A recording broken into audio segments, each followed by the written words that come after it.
ဒီနေ့ video လေးကတော့ very frame setting ချိန်လေးပါအဲ့တော့ frame setting ချိန်လေးကဘာလဲဆိုရင်ကျွန်တော်တို့တွေလူတယောက်ကိုတပုံရိုက်ဖို့တော့ကင်မရာဖွင့်ဒီလူနဲ့မျက်နှာချင်းလှလားမလှလားကင်မရာထဲမှာတော့ချိန်ကြပါတယ်အဲ့လိုမျိုးပါပဲကျွန်တော်တို့လည်းဒီ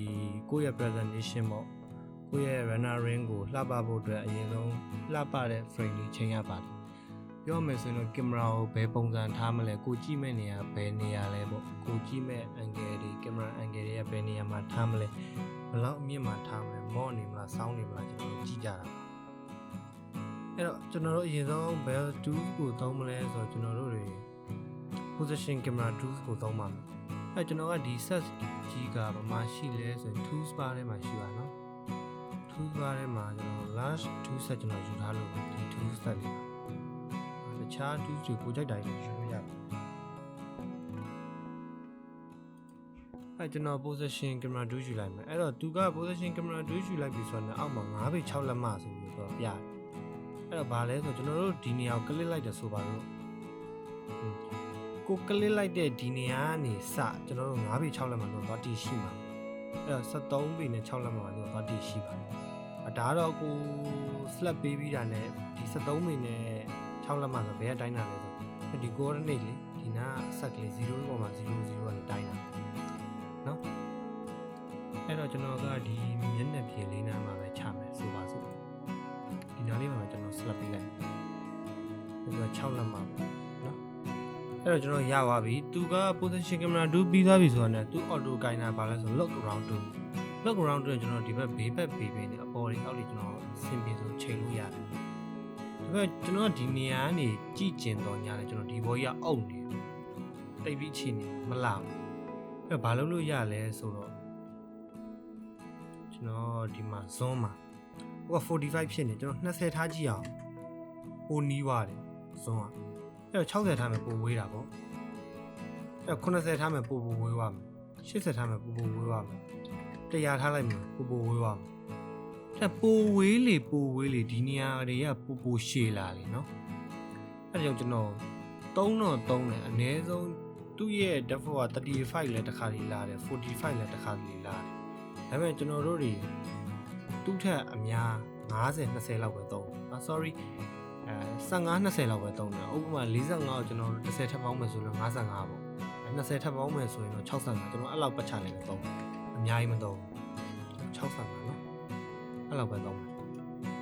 အဲ့တော့ကိုတွေကဥပမာ45ပဲဆိုပါတော့သူ default လာတယ်ဒီအရာကြီးကိုဆွဲထားဒီအရင်ကိုပြချင်ပါတယ်ဆိုမှဒီဘောကခေါင်းကြီးပြတ်ပါနေလို့မလာဘူးအဲ့ဒါကြောင့်ဘာလို့မလဲဆိုရင်ကျွန်တော်တို့တွေအနောက်လေးနည်းနည်းဆုပ်ပေးပါ50နဲ့ပဲဆုပ်မဆုပ်ချင်ရင်ကျွန်တော်တို့ position ကိုပေါ့နောက်တစ်နေရာပြောင်းထားလို့ရတယ်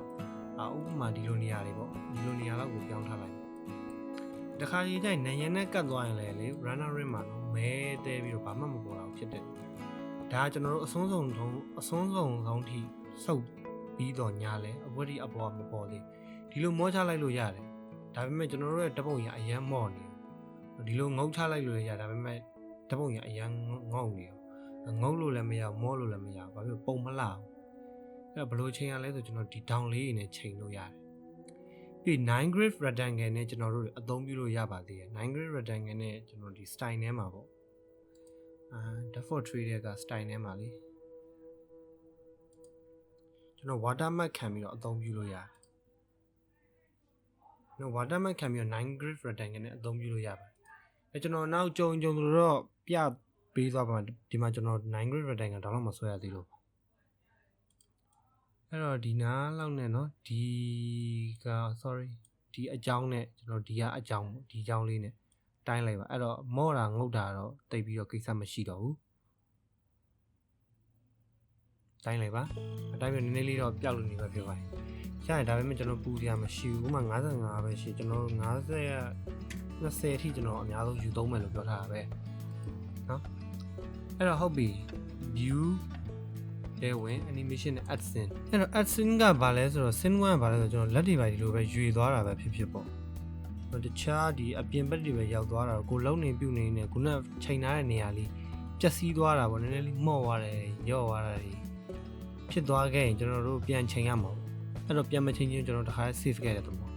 ဒီနေရာလေးကိုနှိပ်လိုက်ကျွန်တော် scene 1ဆိုတော့နှိပ်လိုက်ပထမချိန်ခဲ့တဲ့ setting တိုင်းပဲပြန်ရောက်ရှိတယ်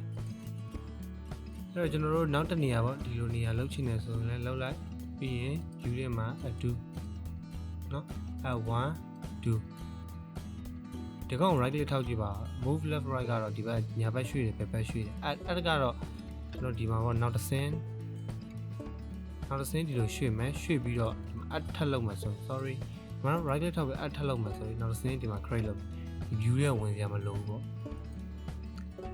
ဒီတို့ right click ထောက်ပြီး update ကကြတော့တခြားကျွန်တော်တို့ဒီမှာငုံနေလို့ပေါ့နည်းနည်းလေးကိုကဒီ scene လေးကိုပဲနည်းနည်းလေးငုံနေတော့ပြင်ခြင်းနေပေါ်လေးနည်းနည်းလေးတက်မယ်ပြီးသွားရင်ကျွန်တော် update ထပ်လုပ်ရင်သူ့ရဲ့တော့ဟိုလာ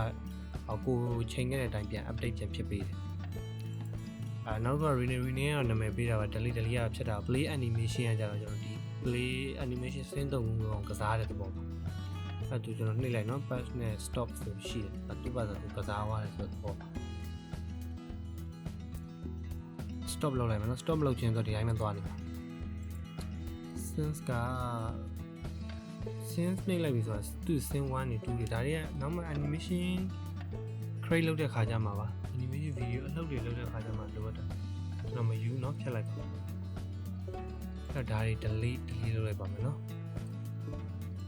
ဒီနေ့ကတော့ frame setting ချိန်လေးပါ frame setting ချိန်ကြီးကတော့ဘာမှမဟုတ်ကျွန်တော်ဒီ view ထဲဝင် animation နဲ့ဝင်ပြီး add scene လောက်ရမှာပဲကျွန်တော်တွေကတော့ဟိုရှောက်ပြဒီရှောက်ပြ